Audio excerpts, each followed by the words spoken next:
Assalamualaikum warahmatullahi wabarakatuh. Selamat pagi semuanya. Kami dari kelompok 3 akan mempresentasikan mengenai Taman Nasional Waikambas dan juga Taman Nasional Komodo. Pertama-tama akan dijelaskan mengenai Taman Nasional Waikambas. Taman Nasional Waikambas adalah taman nasional perlindungan gajah yang terletak di daerah Lampung, tepatnya di Kecamatan Labuan Ratu, Lampung Timur. Taman Nasional Waikambas dibangun untuk membantu pelestarian satwa yang dilindungi. Berdasarkan sejarah pendirian kawasan pelestarian alam Waikambas, itu dimulai sejak tahun 1936 oleh Residen Lampung, Mr. Rockmaker, dan disusul dengan surat keputusan Gubernur Belanda tanggal 26 Januari 1937. Kemudian, pada tahun 1978, yang pada awalnya berbentuk Suaka Marga Satwa, Waikambas diubah menjadi Kawasan Pelestarian Alam atau KPA dengan alasan untuk melindungi kawasan yang kaya akan berbagai satwa liar, di antaranya tapir, gajah Sumatera, 6 jenis primata, rusa sambar, kijang, harimau Sumatera, dan beruang madu.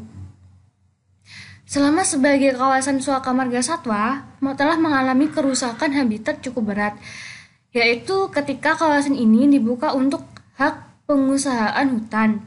Kawasan ini beserta segala isinya termasuk dengan satwanya banyak mengalami kerusakan. Selanjutnya yaitu untuk kawasan Waikambas ini mempunyai luas lebih kurang 125.631,31 hektar.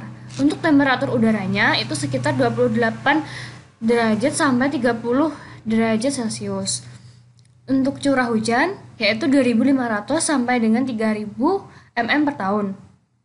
Ketinggian tempatnya itu berkisar 0 sampai 60 meter di atas permukaan laut. Untuk letak geografis yaitu 4 derajat 37 sampai 5 derajat 15 LS atau lintang selatan, dan 106 derajat 32 sampai 106 derajat 52 BT atau bujur timur.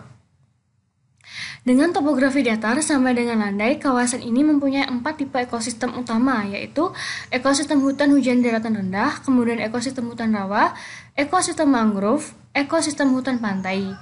Nah, selain itu, terdapat juga tipe-tipe ekosistem peralihan, seperti ekosistem riparian. Ekosistem riparian ini merupakan terbentuk karena terjadinya perubahan dari satu ekosistem ke ekosistem lainnya.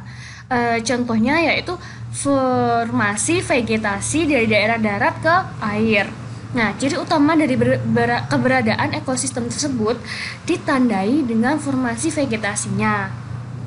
Misalnya saja, untuk ekosistem hutan hujan daratan rendah yang mendominasi di daerah sebelah barat kawasan, itu jenis vegetasi yang mendominasi adalah meranti, rengas, keruing, puspa, dan lain-lain.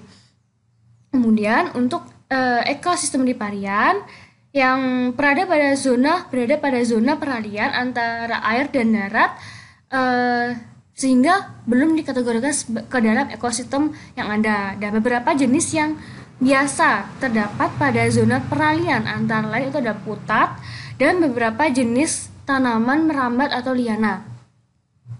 Kemudian ada ekosistem hutan pantai yang dicirikan dengan kondisi lingkungannya yang terletak di dekat laut namun tidak mendapat genangan baik air laut dan tawar. Jenis tanah didominasi oleh pasir, terletak di sepanjang pantai timur Taman Nasional Waikambas.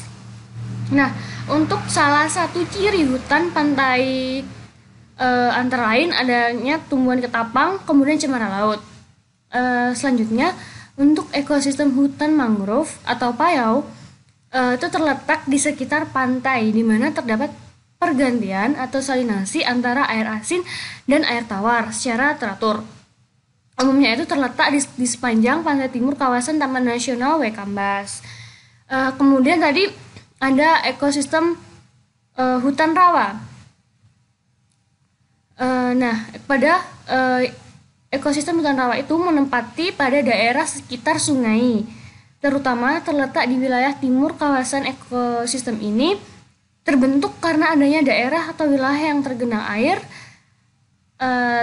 air tawar relatif lama yang dikarenakan wilayah tersebut lebih rendah dari wilayah sekitarnya. Satwa jenis burung itu biasanya lebih suka pada ekosistem hutan rawa ini.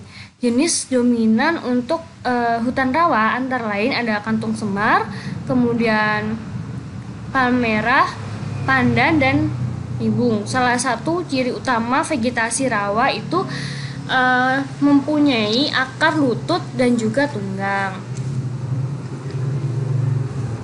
Nah, selanjutnya akan saya sebutkan mengenai flora dan fauna yang ada di Taman Nasional Waikambas. Mamalia yang menghuni Taman Nasional itu meliputi harimau Sumatera, kemudian tapir, anjing hutan, kemudian monyet siamang, dan lain-lain. Kemudian di antara 406 jenis burung itu ada bebek hutan, bangau tongtong, sempidan biru, kuau, dan ular pecuk. Kemudian Taman Nasional Waikambas juga rumah bagi banyak flora eksotis. Di antaranya adalah ada api-api, bidada, kemudian gelam, salam, rawang, kemudian ketapang, cemara laut, pandan, puspa, meranti, serta keruing dan ramin. Nah, untuk pada gambar di sini, ini saya mengambil gambar mamalia berupa harimau Sumatera. Kemudian yang gambar kedua ini merupakan gambar burung ular pecuk. Dan ya. Kemudian yang ketiga ini merupakan gambar dari flora bidada. Bisa dilihat di sini gambarnya. Kemudian selanjutnya akan saya membahas mengenai pusat konservasi gajah di Taman Nasional Waikambas, di mana merupakan kawasan yang sangat diminati oleh masyarakat yang berada di dalam kawasan maupun di luar kawasan. Daya tarik utama yang dimiliki oleh pusat konservasi gajah yaitu safari gajah yang dilakukan pada semua kawasan dengan jalur-jalur yang sudah disediakan. Selain itu, gajah-gajah liar yang dilatih dapat dijadikan sebagai gajah tunggang, atraksi gajah, kereta gajah, menunggang gajah, sepak bola gajah, dan memandikan gajah. Bisa dilihat pada tabel di sini. Tabel pertama itu merupakan populasi gajah di pusat konservasi gajah. Yang pertama untuk dewasa yang jantan berjumlah 35, kemudian yang betina berjumlah 21. Sedangkan untuk yang anak, jantan itu berjumlah 5, yang betina berjumlah 2. Sehingga di total berjumlah 63 ekor gajah. Untuk tabel yang kedua itu mengenai daftar klasifikasi gajah di Pusat Konservasi Gajah Taman Nasional Waikambas menurut klasifikasi keterampilannya. Yang dimana ada pertama itu ada gajah tangkap dengan jenis kelamin jantan berjumlah 7. Kemudian ada gajah tunggang dengan jenis kelamin jantan berjumlah 10, betina 10. Kemudian yang ketiga ada gajah kereta, itu yang jantan berjumlah 3 dan yang betina berjumlah 1. Untuk gajah atraksi itu yang jantan berjumlah 15 dan yang betina berjumlah 10. Dan yang terakhir ada gajah balita, itu yang jantan berjumlah 5 dan yang betina berjumlah 2. Sehingga jumlah ada 63 ekor gajah. Dan di antaranya itu yang lebih mendominasi adalah yang jantan. Lebih banyak jumlahnya daripada yang betina. Kemudian untuk sarana, prasarana, dan fasilitas yang ada di kawasan pusat konservasi gajah itu ada pertama ada aula berjumlah 1 buah, kemudian toilet ada 5 buah, kemudian musola 1 buah, tempat parkir 1 kawasan, kemudian visitor center 1 buah, kantin ada 1 buah, rumah pohon 1 buah, menara pandang ada 1 buah, serta ada shelter untuk istirahat berjumlah 2 buah dan arena atraksi gajah. Nah, ini saya merupakan struktur organisasi dari Balai Taman Nasional yang dibawahi oleh sebagian tata usaha yang letaknya itu di Labuan Ratu. Kemudian di bawahnya ada seksi pengelolaan Taman Nasional Wilayah 1 itu yang berlokasi di Waikanan. Kemudian untuk seksi pengelolaan Taman Nasional Wilayah 2 itu terletak di Bungur, dan yang untuk seksi pengelolaan Taman Nasional Wilayah 3 itu berada di Kuala Penet yang dibantu dengan kelompok jabatan fungsional. Kemudian untuk potensi wisata yang ada di Taman Nasional Waikambas itu jenis potensinya ada dua. Yang pertama potensi wisata yang bersifat panorama alam dan juga potensi wisata yang bersifat sosial dan budaya. Yang pertama itu potensi wisata yang bersifat panorama alam. Ada yang sudah dikembangkan secara optimal dan juga ada yang belum dikembangkan secara optimal. Yang sudah dikembangkan secara optimal itu ada pusat konservasi gajah yang tentunya sangat diminati oleh pengunjung karena di sana ada pertunjukan yang sangat menarik dari gajah yang sudah saya sebutkan tadi. Ada yang menunggang gajah, kemudian sepak bola gajah, terus gajah berenang dan lain-lain tadi. Kemudian ada Suaka Rino Sumatera, di mana di sana itu kandangnya itu seluas 100 hektar yang terbagi menjadi 10 peta yang dikelilingi oleh pagar beraliran listrik untuk mencegah gangguan satwa liar atau untuk mengamankan badak yang ada di kawasan. Kemudian ada Waikanan Resort itu ya di sana kita dapat menikmati antara lain seperti penelitian, jelajah hutan, pengamatan flora dan fauna, menginap di hutan dengan petugas. Selain itu wisatawan juga dapat menikmati perjalanan dengan perahu lidah atau speedboat, menyusuri rawa dan memerlukan waktu 5-15 menit menuju ke rawa gajah.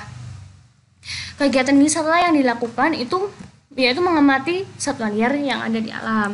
Kemudian ada pelestarian flora dan fauna. Untuk potensi wisata yang belum dikembangkan secara optimal itu ada Pantai Kuala Kambas yang masih belum terlalu banyak yang mengetahuinya. Padahal di sana itu merupakan salah satu pantai yang memiliki panorama alam dan suasana yang layak untuk dikunjungi. Kemudian ada Resort Toto Projo. Selanjutnya jenis potensi wisata yang bersifat sosial dan budaya yang sudah dikembangkan secara optimal itu ada berupa bangunan fasilitas berbentuk rumah adat, di mana berupa bangunan yang ada tuh sebagai objek wisata Taman Nasional dengan arsitektur rumah adat Lampung atau Nuwun Sesat dan sering disebut oleh masyarakat sebagai rumah panggung. Bangunan tersebut itu berfungsi untuk musola, tempat penginapan, posko keamanan, dan lain-lain seperti itu. Kemudian ada souvenir yang berbentuk miniatur gajah, di mana itu sebagai seperti ciri khas objek wisata tersebut di sana sebagai oleh-oleh. Kemudian untuk potensi wisata yang belum dikembangkan secara optimal itu adalah pertunjukan kesenian daerah, di mana di Lampung sana ada tari sembah dan juga alat musik bende atau canang, sejenis alat musik gong kecil. Terus ada pameran kerajinan tangan yang masih belum juga dikembangkan secara optimal. Padahal apabila dikembangkan secara optimal, maka pendapatan dari masyarakat di sana akan mengalami kenaikan. Berikut merupakan presentasi mengenai Taman Nasional Waikambas dan selanjutnya akan dilanjutkan oleh rekan saya yang akan membahas mengenai Taman Nasional Komodo. Baik, selanjutnya adalah Taman Nasional Komodo. Taman Nasional Komodo didirikan pada tahun 1980. Badan yang mengambil peran terdepan di Taman Nasional Komodo adalah Balai Taman Nasional Komodo yang berada di bawah naungan Departemen Kehutanan. Berikut ini adalah struktur organisasi Balai Besar Taman Nasional Komodo. Taman Nasional Komodo menjalankan 4 fungsi. Yang pertama, sebagai tempat konservasi dan perlindungan komunitas hewan dan tumbuhan. Kedua, sebagai tempat untuk menjamin kelangsungan hidup jangka panjang komodo beserta kualitas habitat hidupnya. Ketiga, sebagai tempat perlindungan untuk berkembang biak bagi ikan dan vertebrata yang bernilai ekonomi. Keempat, sebagai tempat untuk kegiatan pendidikan dan penelitian. Lalu tujuan utama dari pengelolaan Taman Nasional Komodo adalah menjaga dan melindungi flora dan fauna, mengusahakan kesejahteraan masyarakat lokal melalui pemanfaatan sumber daya alam. Ketiga, mengembangkan dan mengelola wisata alam secara berkelanjutan. Keempat, melakukan pemantauan habitat laut dan darat. Kelima, mengembangkan fasilitas untuk pendidikan konservasi sumber daya alam. Keenam, menciptakan suatu sistem pengelolaan mandiri dan berkelanjutan dengan meningkatkan kemampuan masyarakat lokal. Hewan dan tumbuhan yang banyak ditemukan di Taman Nasional Komodo adalah bagian penting dari ekologi binatang komodo. Komodo adalah pemangsa tingkat atas dalam lingkungannya, dan semua binatang yang terdapat di Taman Nasional Komodo dapat menjadi mangsa bagi komodo. Mamalia yang menghuni Taman Nasional Komodo meliputi kerbau, rusa, kuda liar, dan duyung. Amfibi yang menghuni Taman Nasional Komodo diantaranya beluntung dan spesies Oreobrine. Selain komodo, reptil yang menghuni di Taman Nasional Komodo diantaranya ada ular kadut, bokadam India, ular kucing bergigi panjang, mock viper, ular kawat biasa, dan cicak terbang. Lalu terdapat 128 jenis burung yang berada di Taman Nasional Komodo, diantaranya pakaka emas, apung tanah, celepuk, maluku, dan terbombok. Taman Nasional Komodo menjadi rumah bagi 254 spesies tumbuhan, diantaranya galangkoang, boka, dere, dan satah. Sekian dan terima kasih.